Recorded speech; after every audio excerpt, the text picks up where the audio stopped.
الخلود لهم ما يشاءون فيها ولدينا مزيد وكم أهلكنا قبلهم من قرن وكم أهلكنا قبلهم من قرن هم أشد منهم بطشا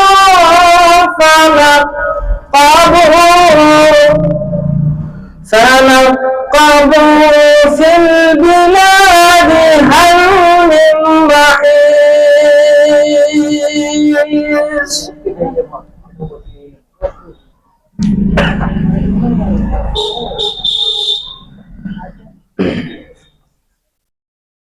سامعین کرام، اب میں تلاوت کلام اللہ کے بعد چند نعت نبی صلی اللہ علیہ وسلم کے اشعار پیش کر رہا ہوں، سماعت فرمائے. اس کے بعد ہم اپنے تقریری سلسلہ کی طرف گامزن ہوں گے. چین ہے نا قرار کسی پر، کوئی دل کی دوا تو بتائے. چین ہے نا قرار کسی پر، کوئی دل کی دوا تو بتائے. چین ہے نا قرار کسی پر، کوئی دل کی دوا تو بتائے. کوئی دل کی دوا تو بتائے. نہ تم کے پڑھو یا کرو، کچھ سمجھ میں مجھ کو نہ آئے. نہ تم کے پڑھو یا کرو، کچھ سمجھ میں مجھ کو نہ آئے. آپ نے اشک جس دم بہائے، چھا گیا ہر طرف اندھیرا سا. چھا گیا ہر طرف اندھیرا سا. آپ نے اشک جس دم بہائے، چھا گیا ہر طرف اندھیرا سا. چھا گیا ہر طرف اندھیرا سا. آ گئی صبح بازار کر کر میرے آقا جہاں مسکرائے. آ گئی صبح بازار کر کر میرے آقا جہاں مسکرائے. اللہ اللہ کیسی جگہ ہے جو گوارے حبیب خدا ہے. اللہ اللہ کیسی جگہ ہے جو گوارے حبیب خدا ہے. دیکھے سبز گنبد مدینہ نگر دیکھ آئے. آخری شعر سماعت فرمائے. پتھروں کی ہے بارش نبی پر،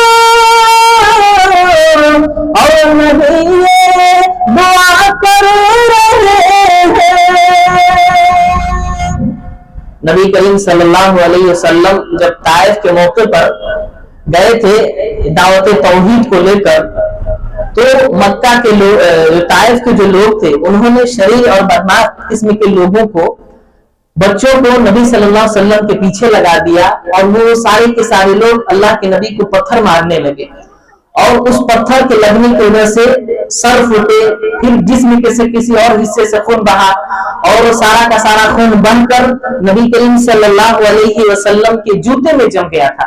اور اللہ کے نبی صلی اللہ علیہ وسلم کے بارے میں آتا ہے کہ آپ صلی اللہ علیہ وسلم پر غشی طاری ہو گئی تھی، آپ صلی اللہ علیہ وسلم اتنی تکلیف میں تھے۔ تو اس تکلیف کے باوجود لوگوں نے عرض کیا، پھر ان کے غلام نے کہا کہ آپ ان لوگوں کے لیے بددعا کر دیں کہ یہ لوگ ہلاک ہو جائے، تباہ ہو جائے، برباد ہو جائے، نہ یہ رہیں گے نہ آپ کو ماریں گے۔ تو اللہ کے نبی صلی اللہ علیہ وسلم نے کیا کہا، وہ سماعت فرمائے، پتھروں کی ہے بارش نبی پر، اور نبی یہ دعا کرے رہے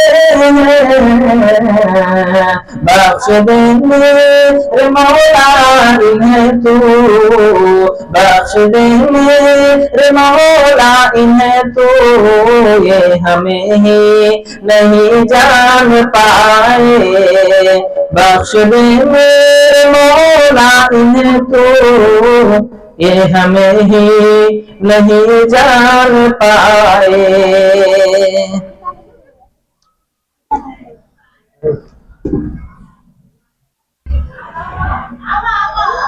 محترم حضرات، میں نے خطبہ مسنونہ کے بعد آپ حضرات کے سامنے جس آیت کی تلاوت کی ہے، اس آیت کی مناسبت سے ہمارے اس پروگرام کا، ہمارے اس مجلس کا عنوان ہوگا کہ ہم اور آپ اپنے بچوں کی تربیت کیسے کریں۔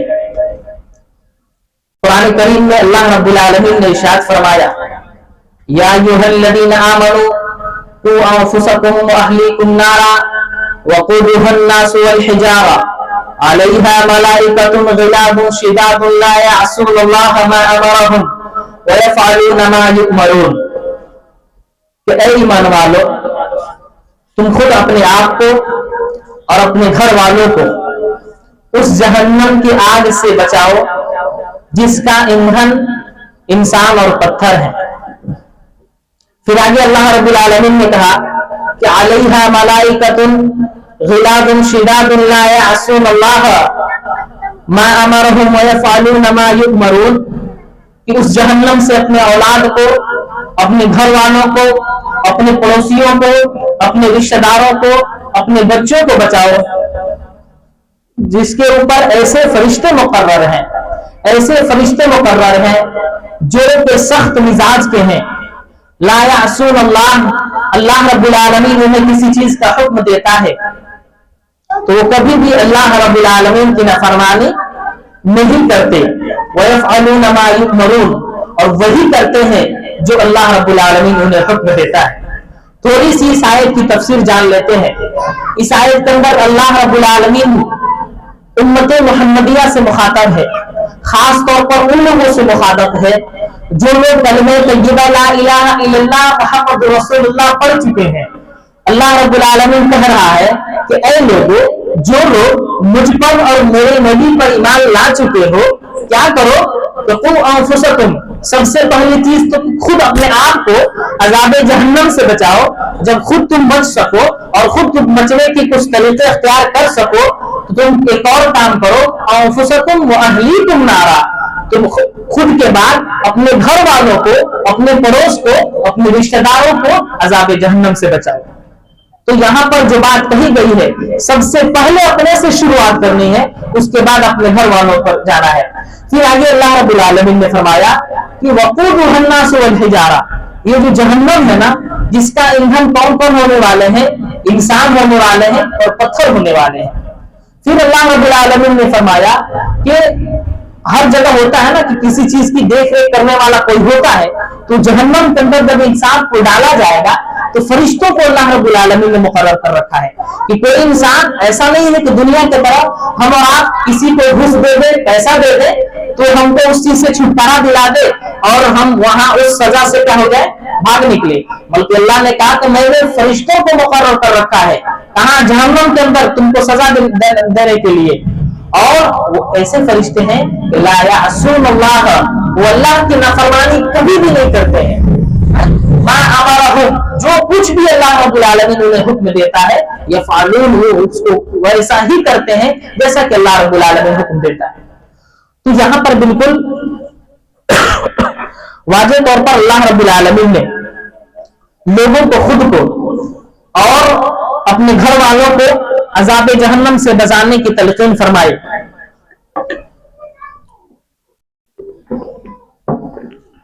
تو جب گھر والوں کو اللہ رب العالمین نے یہ حکم دیا کہ تم اپنے گھر والوں کو اور اپنے اولاد کو عذاب جہنم سے بچاؤ, تو اولاد بھی کیا ہے, ہمارے افراد میں سے ہے, ہمارے گھر والوں میں سے ہی ہے. اولاد کی نعمت, اولاد کی دولت کتنی بڑی ہے ہم اور آپ خود سوچ سکتے ہیں. اگر کسی شخص کے پاس اولاد نہیں ہے, کسی شخص کے پاس اولاد نہیں ہے, بیٹا بیٹی نہیں ہے, تو اس شخص سے اس کا درد پوچھیے. وہ انسان جب گھر کے اندر داخل ہوتا ہے تو مایوس ہو کر داخل ہوتا ہے, جب گھر سے بھی نکلتا ہے تو مایوسی چھائی رہتی ہے. تو اولاد کی اہمیت ہم اور آپ بالکل سمجھتے ہیں. تو اللہ رب العالمین نے اپنے اولاد کو, اپنے گھر والوں کو بہترین تربیت کرنے کا حکم دیا ہے کہ تم اپنے آپ کو اور اسی طریقے سے اپنے گھر والوں کو عذاب جہنم سے بچاؤ. اسی طریقے سے ہم اس درس کے اندر جس ٹاپک کے اوپر روشنی ڈالیں گے وہ ہے تربیت اولاد. ہم اور آپ اپنے گھر والوں کی, اپنے اولاد کی پرورش کیسے کریں, اسلامی طریقہ کیسے ہے کہ ہم اور آپ اپنے اولاد کی پرورش کیسے کریں گے کہ ہمارے اور آپ کی اولاد نافرمان نہ ہو. اس لیے کہ بہت سارے مسائل آتے ہیں. اس لیے کہ دیکھ لیجیے ابھی کا دور کا مسئلہ کیا ہے کہ کوئی بچہ بچپن تک ماں باپ کے ساتھ ٹھیک رہتا ہے, جوانی تک ماں باپ کے ساتھ ٹھیک رہتا ہے, لیکن جیسے شادی ہوتی ہے, شادی کے بعد فوراً بدل جاتا ہے, ماں باپ سے تعلقات, رشتہ سب ختم کر دیتا ہے. اس کی بہت ساری وجوہات ہو سکتی ہے, لیکن ان وجوہات میں سے ایک وجہ یہ بھی ہے کہ اس بچے کو صحیح تربیت نہیں دی گئی ہے, اس کے والدین نے اس بچے کو صحیح تربیت نہیں دی ہے, جس کی وجہ سے یہ چیزیں دیکھنے کو ملتی ہیں. اب اولاد ایک انسان کے لیے رحمت بھی ہے اور ایک اور اولاد ایک ماں باپ کے لیے زحمت بھی ہے. کیسے ہے, آئیے دونوں چیز کو قرآن کریم سے سمجھتے ہیں. قرآن کریم کے اندر اللہ رب العالمین نے ارشاد فرمایا المال والبنون زینت الحیات الدنیا, کہ اے لوگوں, مال اور اولاد دونوں کیا ہے, تمہاری جو دنیاوی زندگی ہے اس کی زینت ہے. ہم اور آپ خود سوچیں کہ جو زینت والی چیزیں ہوتی ہے تو ہم اور آپ خوبصورتی کے طور پر استعمال کرتے ہیں کہ نہیں کرتے ہیں. تو اللہ رب العالمین نے مال کو اور اولاد کو زینت قرار دیا, یعنی تمہارے لیے خوشی کا ذریعہ ہے. المال والبنون زینت الحیات الدنیا, یہ جو مال ہے اور اولاد ہے یہ دونوں کیا ہے, تمہاری دنیاوی زندگی کی رونق ہے. واقعی گھروں کے اندر رونق بچوں سے ہوتا ہے, اولاد سے ہوتا ہے. ہم اور آپ اس چیز کو محسوس ضرور کر رہے ہوتے ہیں. اسی طریقے سے آپ قرآن کریم کھولیں اور قرآن کریم سورۃ النوح کھولیں. سورۃ النوح کے اندر اللہ رب العالمین نے اولاد کی فضیلت کو بیان کرتے ہوئے فرمایا کہ فَقُلْتُ اسْتَغْفِرُوا رَبَّكُمْ إِنَّهُ كَانَ غَفَّارًا, کہ ہم نے لوگوں سے کہا کہ تم لوگ کیا کہو, اللہ رب العالمین سے استغفار کرو, یعنی اپنے گناہوں سے معافی طلب کرو. انہ کان غفارا, اس لیے کہ جب تم اپنے گناہوں کی معافی اللہ رب العالمین سے مانگو گے تو انہ کان غفارا, تو اللہ کی ایک صفت یہ بھی ہے کہ وہ گناہوں کو بخشنے والا ہے. یرسل السماء علیکم مدرارا, جب تم گناہوں سے معافی مانگو گے، توبہ و استغفار کرو گے، تو یرسل السماء علیکم مدرارا، تو تمہارے اوپر اللہ رب العالمین رحمت کی بارش نازل فرمائے گا، اور اس برسات کی وجہ سے تمہاری فصلیں ہری بھری ہو جائیں گی اور تمہاری زائدات کے اندر اضافہ ہو جائے گا۔ پھر آگے اللہ رب العالمین نے کیا فرمایا؟ یرسل السماء علیکم مدرارا ویمددکم باموال وبنین، پھر اللہ رب العالمین تمہاری مدد کرے گا کس چیز کے ذریعے؟ مال کے ذریعے اور اولاد کے ذریعے۔ یعنی اس آیت کریمہ کے اندر اللہ رب العالمین نے کیا فرمایا کہ تم اللہ تبارک و تعالی سے استغفار کرو گے تو اس استغفار کے بدلے اللہ رب العالمین تمہیں مال عطا کرے گا اور اولاد عطا کرے گا۔ یعنی اللہ رب العالمین نے یہاں مال اور اولاد کو نعمت قرار دیا، یعنی ہمارے اور آپ کے جو اولاد ہیں وہ کیا ہے؟ ہمارے اور آپ کے لیے نعمت ہے۔ اور اسی طریقے سے اس کے برعکس دیکھیے، اللہ رب العالمین نے قرآن کریم کے اندر اولاد کو فتنہ بھی کہا، اس کے اندر کیا کہا گیا؟ یعنی نعمت ہے۔ اور دوسری آیتوں کے اندر اللہ رب العالمین نے کہا کہ تمہارے جو اولاد ہیں وہ ایک طریقے سے فتنہ ہے، آزمائش ہے۔ اللہ رب العالمین نے قرآن کریم کے اندر ارشاد فرمایا کہ انما اموالکم واولادکم فتنہ، کہ اے لوگوں تمہارے جو مال ہے اسی طریقے سے تمہارے جو اولاد ہیں یہ کیا ہے؟ فتنہ ہے۔ کیا ہے یہ؟ فتنہ ہے۔ اب ہم اور آپ خود سوچے کہ ایک اولاد کی اگر تربیت شریعت کے مطابق ہو جائے تو ہمارے لیے کیا بن جاتا ہے بھائی؟ ہمارے لیے وہ رحمت بن جاتا ہے۔ لیکن اسی اولاد کی تربیت اگر صحیح طریقے سے نہ کی جائے تو ہمارے لیے وہ رحمت بلکہ زحمت بن جاتا ہے، ہمارے لیے پریشانی کا باعث بن جاتا ہے۔ اسی لیے اللہ رب العالمین نے کہا کہ اولاد تمہارے لیے رحمت بھی ہے اور تمہارے لیے کیا ہے بھائی؟ زحمت بھی ہے۔ پھر آگے اللہ نے کیا فرمایا؟ یا ایھا الذین آمنوا ان من ازواجکم واولادکم عدوا لکم فاحذروا، کہ اے ایمان والو تمہاری جو بیویاں ہیں اور اسی طریقے سے تمہارے اولاد بھی ہیں تمہارے دشمن ہیں۔ اب خود سوچیں گے بھائی، اللہ نے کہا کہ تمہارے اولاد تمہارے لیے نعمت ہے، پھر اللہ نے کہا کہ فتنہ ہے، پھر آگے اللہ نے کہا کہ تمہارے دشمن ہے۔ کب دشمن ہے؟ فاحذروا، جب تمہارے دشمن بن جائے تو ان سے بچو۔ اب کیا پتا چلا کہ ایک اولاد ایک ماں باپ کی دشمن بھی بن سکتا ہے۔ کب؟ جب اس کو صحیح تعلیم اور تربیت نہ ملے تب ہمارا اور آپ کا وہ دشمن بن جاتا ہے۔ ہم اور آپ نیوز کے اندر سوشل میڈیا کے اندر نہیں دیکھتے کہ کتنا بچہ اپنے باپ کا قاتل کر دیا، کتنے بچوں نے اپنے ماں کا قتل کر دیا ہے کہ نہیں، مال و دولت کے لیے یا پھر زمین جائیداد کے لیے، چاہے جو بھی مسئلہ ہو۔ تو ایک بچہ، ایک لڑکا اپنے ماں باپ کے لیے رحمت بھی ہے اور زحمت بھی ہے۔ رحمت کب ہے؟ جب اس کی پرورش شریعت اسلامیہ کے مطابق کر دی جائے اور وہ اخلاق مند ہو جائے، ماں باپ کی خدمت کرنے لگے تو ہمارے لیے وہ رحمت ہے۔ لیکن وہی بچہ اگر بگڑ جائے، اس کی تعلیم و تربیت صحیح طریقے سے نہ کی جائے تو ہمارے لیے زحمت ہے، ہمارے لیے عذاب بن جائے گا نہیں کرتا۔ تو سامعین کرام، دونوں چیزیں یعنی اولاد ہمارے لیے رحمت بھی ہے اور ہمارے لیے زحمت بھی ہے۔ آگے چلتے ہیں۔ اب ہم اور آپ اپنی اولاد کی پرورش کیسے کریں؟ سوال یہ پیدا ہوتا ہے، ہم اپنے بھتیجوں کی، ناتیوں کی، پوتوں کی کس طریقے سے تربیت کریں کہ ان کے ذہن کے اندر، دماغ کے اندر، دل کے اندر اسلام کی جو تعلیمات ہیں وہ بیٹھ جائے۔ سوال یہ پیدا ہوتا ہے کہ نہیں ہوتا ہے کہ ہم اور آپ اپنے بچوں کی یا پھر ہماری مائیں اور بہنیں بچوں کی تربیت کیسے کریں، کیسے ان کو سمجھائیں کہ تاکہ ان کے ذہن کے اندر، دماغ کے اندر اسلام بیٹھ جائے، اسلام کی تعلیمات بیٹھ جائے اور وہ ہمارا لڑکا بڑا ہو کر ہمارے لیے رحمت کا ذریعہ بنے۔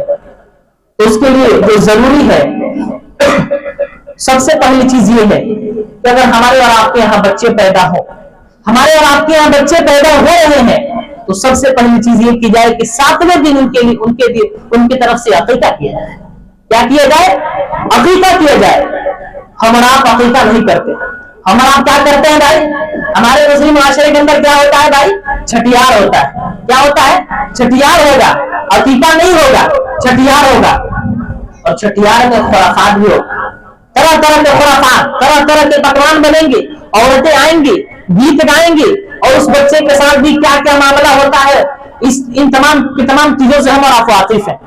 اس کو کیا کیا چیزیں کی جاتی ہے، پھر کتاب وغیرہ کے اوپر اس پر ہاتھ یہ کیا جاتا ہے تاکہ آگے وہ پڑھے، یعنی کافی قسم کے رسومات بھی ہوتے ہیں۔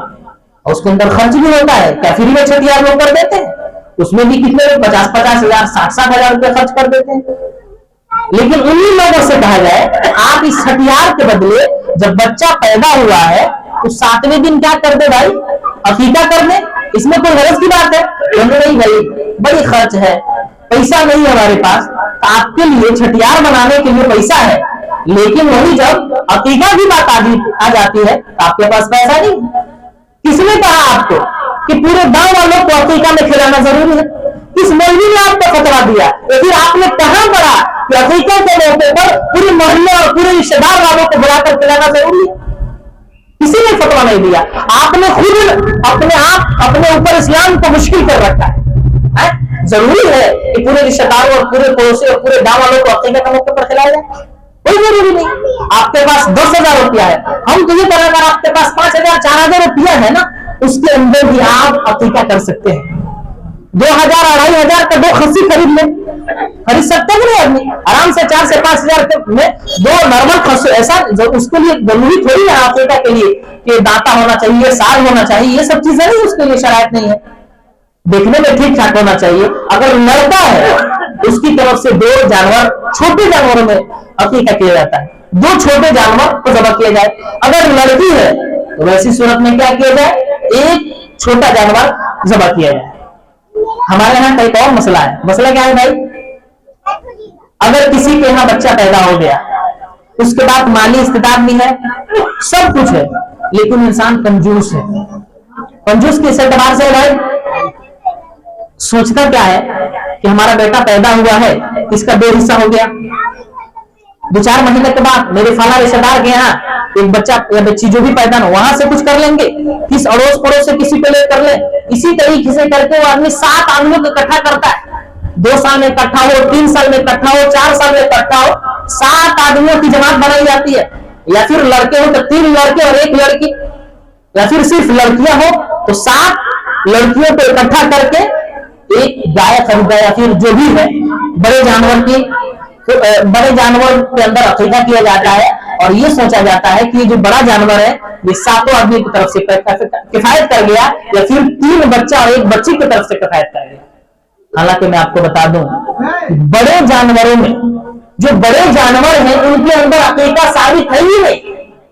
کوئی بھی دنیا کا عالم حدیث کی روشنی میں کوئی بھی حدیث پیش نہیں کر سکتا جس میں نبی کریم صلی اللہ علیہ وسلم نے کسی بڑے جانور میں عقیقہ کیا ہو، اونٹ میں عقیقہ کیا ہو، گائے کے اندر عقیقہ کیا ہو، یا پھر نہیں کیا ہو تو حکم بھی کہیں دیا ہو.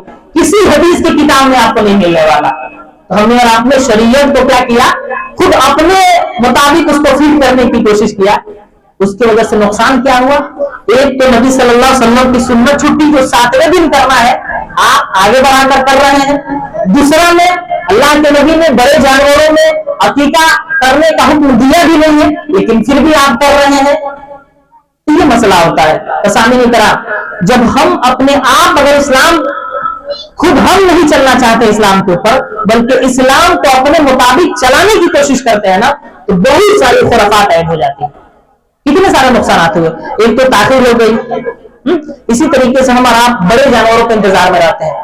حالانکہ اللہ کے نبی صلی اللہ علیہ وسلم کی بالکل واضح حدیث ہے جس کے اندر پیارے نبی صلی اللہ علیہ وسلم نے ارشاد فرما دیا کہ ایک لڑکا کی طرف سے 2 جان اور ایک لڑکی کی طرف سے 1 جان. جان کا مسئلہ ہے بھائی. تو اب اگر ایک گائے کی ذبح کی جائے یا ایک اونٹ کو قربان کیا جائے تو کتنا جان ہوا بھائی؟ 1 ہی جان ہوا. یہاں پر مسئلہ ہی کھڑا نہیں ہوتا ہے، اس لیے کہ بڑے جانوروں میں عقیقہ ہے ہی نہیں. تو اس لیے ہمیں آپ کو چاہیے کہ عقیقہ وقت پر کریں. اگر کسی شخص کے پاس تنگی ہو، ممکن ہو کہ بیوی بیمار ہو، آپریشن سے اولاد ہوا ہو، پریشانی میں ہو، اس کے پاس طاقت نہیں ہے، 8,000 10,000 روپیہ بھی اس کے پاس نہیں ہے، تو ویسی صورت میں وہ عقیقہ کو لیٹ کر سکتا ہے. جب بھی اس کے پاس فرصت ملے، 6 مہینے بعد، سال بھر بعد، تب وہ انسان عقیقہ کر سکتا ہے. بہت سارے لوگ سوتے ہیں یہ 7 دن یہ 7 دن یہ 7 دن اور جوڑتے جاتے ہیں. جب وہ 7واں دن پڑتا ہے اس دن کرتے ہیں. حالانکہ اگر آپ نے 7ویں دن نہیں کیا تو آپ جب بھی استطاعت آپ کو ہو اس وقت جب آپ کو سہولت ہو آپ کر سکتے ہیں. اس میں متعین کرنے کی ضرورت نہیں ہے. کہ فلاں ہی دن پر کرنا ہے. تو سامعین کرام یہ عقیقہ کے متعلق رہا کہ جب ہمارا اور آپ کا لڑکا 7 دن کا ہو تو عقیقہ کی جائے. اسی طریقے سے عقیقہ میں یہ ضروری نہیں کہ اچھے اچھے آئٹم بنا کر کھلایا جائے. اگر کسی شخص کے پاس استطاعت اور طاقت نہیں ہے تو کھسی ذبح کر کے اپنے رشتہ داروں پڑوسیوں اور کہیں کہیں بانٹ سکتا ہے, ویسے بغیر بنائے بھی بانٹ سکتا ہے. اسلام کے اندر آسانی ہے, اسلام کے اندر آسانی ہے. ہم نے اور آپ نے خود اس کو مشکل بنا رکھا ہے. سامعین کرام تو عقیقہ کے متعلق سے چند باتیں رہی. اسی طریقے سے 7ویں دن ایک اور کام کرنا ہے اور وہ ہے بچے کا اچھا نام رکھنا ہے. کیا کرنا ہے؟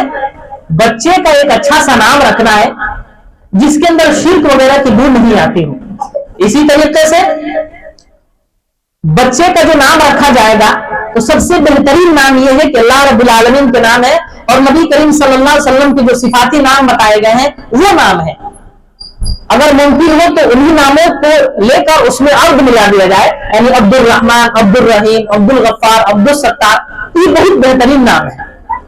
اسی طریقے سے نبی صلی اللہ علیہ وسلم کا جو نام ہے ان ناموں پر بھی نام رکھا جا سکتا ہے. محمد بھی رکھا جا سکتا ہے بھائی, مصطفیٰ بھی رکھا جا سکتا ہے, مصطفیٰ بھی رکھا جا سکتا ہے.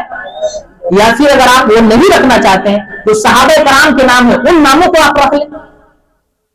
تو لوگ کیا ہے بھائی یونیک نام ڈھونڈتے ہیں. مولوی صاحب کے پاس کال کریں گے, کہیں گے مولوی صاحب کوئی ایسا نام بتائیں جو علاقے میں نہ ہو.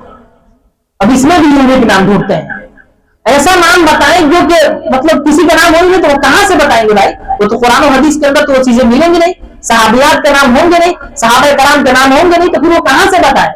تو انسان خود سے گڑھ لیتا ہے, خود سے گڑھ لیتا ہے, کچھ بھی نام رکھ دیا اور اس کے ذریعے اس کو پکارا جاتا ہے. اسی طریقے سے بہت سارے لوگ نبی صلی اللہ علیہ وسلم کی محبت میں آ کر اپنے بیٹے کا نام عبد النبی رکھ دیتے ہیں. کیا رکھ دیتے ہیں بھائی؟ عبد النبی. کوئی اپنے بیٹے کا نام عبد الرسول رکھ دیا. میرا سوال ہے آپ لوگوں سے, اور واقعی آپ لوگ کو جواب پتا بھی ہوگا کہ ہم اور آپ کس کے بندے ہیں؟ ہم اور آپ اللہ کے بندے ہیں, ظاہر سی بات ہے. ہم اور آپ کس کے بندے ہیں؟ اللہ کے بندے ہیں. تو اور اسی طریقے سے عبد الرسول, ہم اور آپ کس کے؟ اللہ رب العالمین کے بندے ہیں. تو عبد النبی کا مطلب کیا ہوا؟ یعنی نبی کا بندہ, یعنی اس کے اندر شرک کی بو آ رہی ہے. ہم اپنے بیٹے کا نام عبد النبی نہیں رکھ سکتے اس لیے کہ ہم نبی کے بندہ نہیں ہے, بلکہ ہم نبی کے امتی ہیں. نبی صلی اللہ علیہ وسلم ہمارے رسول ہے. ہم عبد الرسول نہیں رکھ سکتے, ہم رسول کے بندے نہیں ہیں بلکہ اللہ رب العالمین کے بندے ہیں. ہم عبد الرسول نام نہیں رکھ سکتے. تو سامعین کرام اسی لیے اگر نام رکھا جائے تو علماء کرام سے مشورہ لے لیا جائے, اس کے اندر کسی طرح کی کوئی گڑبڑی تو نہیں ہے نا, نام بہترین رکھا جائے. اسی طریقے سے اپنے معاشرے کے اندر بہت سارے لوگ کچھ بھی نام رکھ دیتے ہیں. پنٹوا, پنٹوا, منوا, سنوا, یہ سب بھی نام ہے نا. عورتوں میں بھی یہ نام رکھا جا رہا ہے بھائی, ہے کہ نہیں؟ یہ سب نام رکھنے کے بعد آپ کو پتا ہے ان برے نام کا اثر اس انسان کی زندگی میں بھی ہوتا ہے. اگر کسی انسان کا نام ہم نے اگر غلط رکھ دیا, جس کا میننگ غلط ہو رہا ہے, تو اس کا اثر اس کی زندگی میں دیکھنے کو ضرور اور ضرور ملتا ہے. میں آپ کو حدیث سے اس چیز کی وضاحت کروں گا. اللہ کے نبی جناب محمد رسول اللہ صلی اللہ علیہ وسلم کے دور کی بات ہے. ایک صحابی رسول آئے جن کا نام تھا حزم. کیا نام تھا بھائی؟ جن کا نام تھا حزم. اور حزم عربی کا لفظ ہے, اس کا مطلب ہوتا ہے غم, پریشانی. نہیں کہتے اپنے یہاں حزن و ملال, یعنی غم اور پریشانی. تو صحابی کا نام ان کے باپ دادا نے حزم رکھ دیا تھا, اور جس کا معنی ہوتا ہے پریشانی, غم, تکلیف. اب اللہ کے نبی کے پاس وہ صحابی آئے اور اللہ کے نبی نے کہا کہ تمہارا نام فلاں ہے, حزم ہے, تم اپنے نام کے جگہ حزم کے جگہ سہل رکھ دو. حزم مطلب پریشانی اور سہل مانے آسانی, یعنی بالکل اپوزٹ اللہ کے نبی صلی اللہ علیہ وسلم نے نام رکھنے کو کہا. اب نبی صلی اللہ علیہ وسلم نے جب کہا صحابی رسول سے, تو صحابی رسول نے کہا کہ میرے باپ دادا نے رکھ دیا ہے, میں نہیں چاہتا ہوں کہ اس کو تبدیل کروں.